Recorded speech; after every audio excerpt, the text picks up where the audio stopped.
नमस्कार दोस्तों, welcome to study boom. मेरा नाम है नित्य रस्तोगी और आज हम लोग राजपूत वंश के बारे में देखेंगे। हम लोग की जो क्विक श्रृंखला शुरू हुई, क्विक रिवीजन की श्रृंखला जो चल रही है, उसमें हम लोग ने हर्षवर्धन तक कंप्लीट कर लिया था और उसके बाद आज हम लोग राजपूत वंश के बारे में देखेंगे। पेट में इस टॉपिक का स्पेशली उन्होंने मेंशन कर रखा है, तो इस टॉपिक से कहीं ना कहीं 1 से 2 नंबर आपको जरूर देखने को मिलेंगे। तो चलिए शुरू करते हैं। इसके समयावधि राजपूत वंश था या राजपूत जो काल था उसके समयावधि की बात करें तो अलग अलग प्रकाशन इसके अलग अलग समयकाल दिखाते हैं, जिसमें आपके 700 से 1200 ईस्वी कुछ दिखाते हैं, जबकि कुछ 800 से 1200 दिखाते हैं। तो मुख्य रूप से जो हर्षवर्धन के बाद का जो समय था वो किसका था? राजपूत काल का था। तो राजपूतों की उत्पत्ति के बारे में कुछ मत हैं, आइए इनको देखते हैं। तो इसमें अलग अलग इतिहासकार अलग अलग बातें कहते हैं। जैसे कर्नल जेम्स और इसमें जो हैं उन्होंने कहा कि राजपूत जो थे वो विदेशी यात्री थे। गौरी शंकर हीराचंद ओझा जो कहते हैं कि इनका कहना है कि प्राचीन जो क्षत्रियों के जो थे उनके ये वंशज हैं जो राजपूत हैं। गोपीनाथ शर्मा भंडारकर जी का कहना है कि ब्राह्मणों से इनकी उत्पत्ति हुई है। और जबकि चंद्रबरदाई जो है इन्होंने अग्निकुल का सिद्धांत दिया, और ये मोस्ट इंपॉर्टेंट है कि अग्निकुल का सिद्धांत किसने दिया? तो चंद्रबरदाई ने दिया। और इसमें इनका कहना है कि गुरु वशिष्ठ द्वारा यज्ञ किया जाता है, जिसके फलस्वरूप परमार, प्रतिहार, चौहान और चालुक्य वंश क्या है, ये जन्म लेते हैं और इनसे और सारे राजपूत जो वंश है उनका निर्माण होता है। तो PPCC करके इसको आप याद रख सकते हैं, ये डायरेक्टली क्वेश्चन में पूछे आते हैं क्वेश्चन। आगे देखते हैं, इनके राज्यों की बात कर लें तो एक ये रफली क्षेत्र हम लोग देख सकते हैं, रफली एरिया मैंने ड्रॉ करा है, जिससे आपको एक आइडिया लगता रहेगा कि कौन कहाँ पे राज कर रहा था। तो चौहान की बात करें तो ये आपका जो राजस्थान का क्षेत्र है या फिर जो पूर्वी गुजरात का क्षेत्र है, यहाँ पे इनका साम्राज्य हुआ करता था। गुर्जर प्रतिहार ये गुजरात के थे और इसीलिए इनको गुर्जर बोला जाता था। तो गुजरात और आज का महाराष्ट्र जो क्षेत्र है वो कहीं ना कहीं इनके अंडर में था। चालुक्य आज का कर्नाटक जो क्षेत्र है चालुक्यों का था। परमार की बात कर लें तो पश्चिम बंगाल, झारखंड का थोड़ा सा क्षेत्र मिला करके इनके पास था। और गढ़वाल जो था तो पूर्वी उत्तर प्रदेश और बिहार और थोड़ा सा बंगाल लेकर के जो क्षेत्र बनता है वो गढ़वाल वंश के पास था। आगे चलते हैं। तो सबसे पहले इसमें कुछ प्रमुख वंशों की बात करेंगे। तो सबसे पहले जो वंश आता है प्रतिहार वंश आता है, और इसको हम लोग गुर्जर वंश के नाम से भी जानते हैं। इसका क्षेत्र कौन सा था? गुजरात वाला क्षेत्र था, अभी हम लोगों ने ऊपर देखा। तो इनका कहना था कि क्या है, लक्ष्मण जी के वंशज हैं और इन्होंने श्री राम जी के लिए क्या है, द्वारपाल या प्रतिहार का कार्य किया है, इसीलिए इन्होंने अपने जो वंश का नाम है वो प्रतिहार वंश कर रखा। इस वंश के संस्थापक कौन है? नागभट्ट प्रथम। किसी भी वंश के संस्थापक और अंतिम जो राजा होते हैं वो बहुत इंपॉर्टेंट होते हैं, तो इनको आप दिमाग में रखिएगा।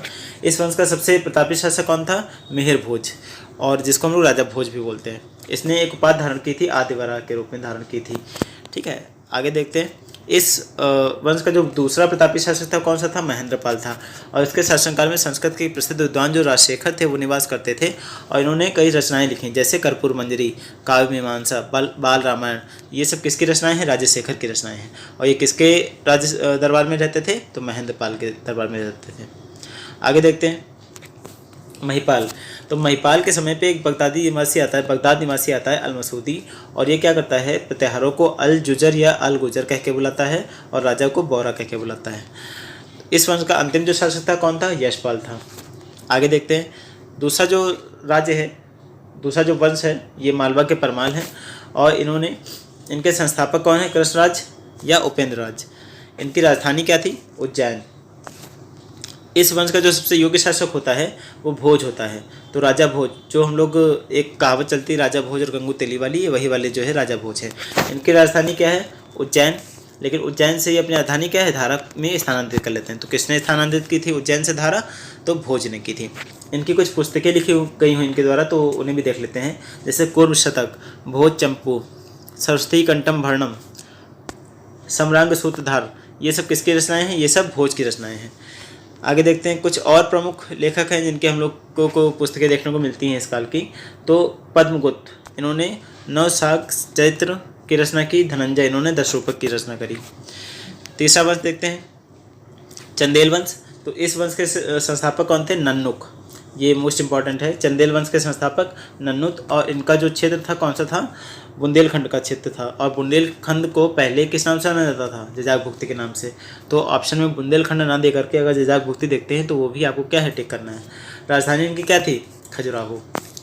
इस वंश में जो प्रमुख शासक था पहला वो कौन सा था? यशोवर्मन। और इसने क्या करा? कंदरिया महादेव मंदिर या चतुर्भुज मंदिर का क्या है, निर्माण करवाया। और ये दोनों मंदिर कहाँ स्थित हैं? खजुराहो में। आगे देखते हैं, विद्याधर। विद्याधर क्या करता है, प्रतिहार राजा राज्यपाल की हत्या कर देता है। क्यों हत्या कर देता है, क्योंकि ये महमूद गजनवी के सामने आत्मसमर्पण कर देता है। कौन, राज्यपाल। और इसीलिए क्या है, ये गुस्सा हो जाता है और इसकी क्या है, हत्या करता है। लेकिन बाद में विद्याधर खुद जाकर के महमूद गजनवी से संधि कर लेता है। आगे देखते हैं, कीर्तिवर्मन। तो इसने महोबा के निकट एक कीरत सागर झील बनवाई थी। तो यहीं से प्रश्न उठता है कि कीरत सागर झील किसने बनवाई थी, तो कीर्तिवर्मन ने बनवाई थी। और किस वंश से संबंध था ये, तो आपको इसके वंश भी याद रखने हैं। तो ये चंदेल वंश से, चंदेल वंश। तो इसमें डायरेक्टली क्वेश्चन बनते हैं कि किसका निर्माण, किस चीज़ का निर्माण किस वंश के तहत हुआ, तो ये भी आपको याद रखना है। इस वंश का अंतिम शासक कौन था, परमर्दी देव। और इनके यहाँ दो शूरवीर थे, आला और उदल, और इनका नाम आपने शायद सुना होगा। तो पृथ्वीराज चौहान आक्रमण करते हैं जिसमें आला उदल मारे जाते हैं। तो ये पूछा था कि आला उदल किस वंश से संबंधित थे, तो सीधे आप चंदेल वंश इसमें टिक कर सकते हैं। या किस शासक के साथ में थे, तो परमर्दी देव के साथ में रहते थे। परमर्दी देव ने क्या किया, कुतुबुद्दीन ऐबक के सामने जो इसने स्वाधीनता स्वीकार कर ली थी। चौथा साम्राज्य देखते हैं, चौहान वंश या चायमन वंश। तो इसकी स्थापना किसने की, वासुदेव ने की। इनकी राजधानी क्या थी, अहिछत्र। इसमें एक अजयपाल हुआ राजा, और जिसने क्या है, अजमेर नगर की स्थापना करवाई। अपने ही नाम पर इसने अजमेर नगर की स्थापना करवाई थी। आगे विसल देव सेकंड या विक्रय राज चतुर्थ भी इनको बोला जाता है। ये सर्वाधिक शक्तिशाली राजा थे इस वंश के, और इनकी प्रशंसा में नरपति नाल ने विसल देव रासों की रचना करी थी। पृथ्वीराज थर्ड, जिनको हम लोग पृथ्वीराज चौहान के नाम से भी जानते हैं, जिनके अभी एक हाल ही में मूवी आई थी, अक्षय कुमार ने उसमें अभिनय किया था, आप लोगों ने देखा होगा। तो इनके दो हमें युद्ध देखने को मिलते हैं, तराइन का प्रथम युद्ध और तराइन का द्वितीय युद्ध। तो तराइन का जो प्रथम युद्ध है 1191 में लड़ा गया, और जबकि जो द्वितीय युद्ध है वो 1192 में लड़ा गया। तो किसके किसके मध्य, पृथ्वीराज चौहान और मोहम्मद गौरी के मध्य। तो पहले वाले में क्या होता है, मोहम्मद गौरी हार जाता है, जबकि दूसरे वाले में क्या है, ये जीत जाता है। इसको बीच में 1 साल का समय मिल जाता है जिसमें पूरी तैयारी करता है। साथ ही साथ इसको 2 गुलाम मिल जाते हैं, बख्तियार खिलजी और कुतुबुद्दीन ऐबक, जो कि इसका बहुत ज़्यादा साथ निभाते हैं इसको विजयी बनाने में। आगे देखते हैं, पृथ्वीराज का जो राजकवि था ये कौन था, चंद्रबरदाई, और इसने क्या करा था, पृथ्वीराज रासों की रचना की थी। आगे 5वां वंश देखते हैं, तो गढ़वाल वंश। और इस वंश की स्थापना किसने की थी, चंद्रदेव ने की थी।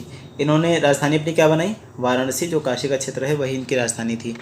तो गोविंद चंद्र इसमें शासक हुए हैं, और इनके समय पे कल्पद्रुम की रचना करी गई है। और रचना किसने की है, लक्ष्मीधर ने। और ये कल्पद्रुम जो रचना है ये क्या है, ये एक विधि ग्रंथ है। ठीक है, ये प्रश्न में पूछा सकता है कि ये क्या है, तो एक विधि ग्रंथ है। आगे देखते हैं, इस वंश के राजा हुए हैं जयचंद्र, और इनकी पुत्री थी संयोगिता, जिसका अपहरण कर लिया था किसने, पृथ्वीराज ने, और जाकर के शादी कर लेता। तो कुछ लोगों का कहना है कि ज़बरदस्ती उठा लेता है, कुछ लोगों का कहना है कि इन लोगों का प्रेम प्रसंग था, तो वो उन पे ही छोड़ते हैं फिलहाल। आगे बढ़ते हैं, 1194 में क्या होता है, चंदावर का युद्ध होता है, और किसके किसके मध्य, तो जयचंद और मोहम्मद गौरी के मध्य, और जिसमें क्या है, मोहम्मद गौरी जीत जाता है। आगे देखते हैं, चालुक्य वंश। तो चालुक्य वंश, जिसको हम लोग सोलंकी वंश के नाम से जानते हैं, या फिर गुजरात के इनको चालुक्य भी बोलते हैं। ये वही वाला क्षेत्र है जो महाराष्ट्र के नीचे जो थे चालुक्य, तो आज का कर्नाटक और महाराष्ट्र उस टाइम गुजरात ही था, तो उसका भी थोड़ा क्षेत्र मिला करके इनके पास क्षेत्र था, इसीलिए इनको गुजरात के चालुक्य बोलते हैं। तो स्थापना इस वंश की किसने की, मूलराज प्रथम ने करी, और राजधानी इनकी क्या थी, अनिलवाड़ इनकी राजधानी थी। आगे देखते हैं, इनमें भीम फर्स्ट जो राजा थे उसके समय में महमूद गजनवी ने भारत पर आक्रमण किया और सोमनाथ मंदिर को तोड़ा।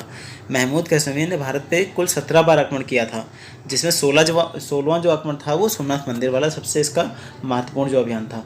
तो वो किसके समय में हुआ, भीम फर्स्ट के समय में हुआ। इसको आपको याद रखना है। इसका एक सामंत था विमल, और इसने क्या किया था, माउंट आबू पे एक मंदिर बनाया था, जैन मंदिर बनाया था, जिसका नाम क्या है, दिलवाड़ा मंदिर। तो दिलवाड़ा मंदिर किसने बनवाया, विमल ने, जो कि किसके अंडर रह रहा था या किसका सामंत था, भीम प्रथम का सामंत था।